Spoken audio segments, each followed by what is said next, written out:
Pascal, Koh-Lanta, magouille, mensonge, plainte. Ces révélations sur Dylan. Suite aux diffamations hier de Dylan et Yacine à mon encontre et celle de Javier, je ne pouvais pas en rester là. C'est quelque chose que je ne voulais pas faire, mais je vais être obligé de dire la vérité. Il ne faudra pas en vouloir à Dylan, a commencé par déclarer Pascal à propos du Boblon qu'il dit perdu et mal entouré. À lire aussi.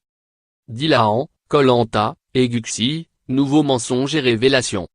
Le candidat de Koh-Lanta All-Star est ensuite revenu sur les graves accusations de Dylan dans Touche pas à mon poste, lundi 7 mai 2018. Pour rappel, le luxembourgeois l'a accusé d'avoir mis la pression à TF1 après avoir découvert le salaire mirobolant qu'il a touché et a confié que Javier, d'autres aventuriers et lui étaient jaloux. Une chose totalement fausse selon Pascal, je vais pouvoir le prouver, car le lendemain de son premier passage dans TPMP, Dylan a subi une pression de la production pour écrire un message de démenti. Ce message ne lui convenait pas car ça le faisait passer pour un menteur.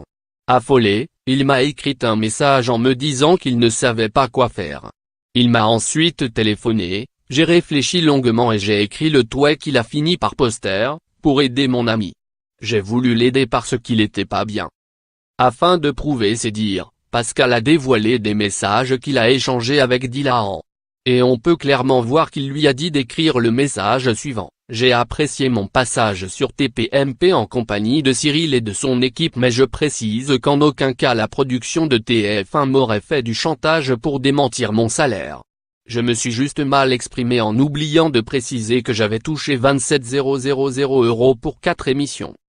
L'ancien membre des Ouakai a ensuite assuré que Dylan l'a remercié pour son aide précieuse et qu'il a mis le dit message sur Twitter.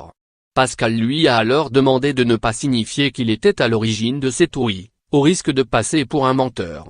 Un conseil que le jeune aventurier a suivi. Pour ensuite le traîner dans la boue. Pascal a donc pris une décision radicale, aujourd'hui, c'est férié. Mais demain, j'irai faire constater par huissier mes messages téléphoniques. Je ne peux pas en rester là. Ma famille est salie, ma femme et mes enfants sont en pleurs. Ceux de Javier aussi.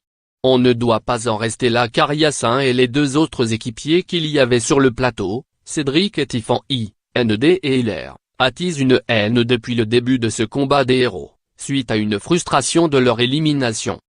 Quant à toi Yacine qui me laisse me faire insulter sur les réseaux sociaux, toi qui connais la vérité, qui me laisse me faire traiter de raciste et de facho, tout ce que je ne suis pas et tu le sais, ce n'est pas beau. Vous laissez faire ça juste pour vous donner une image, a-t-il conclu. Et de les accuser de salir cette édition, avant de promettre de nouvelles révélations prochainement.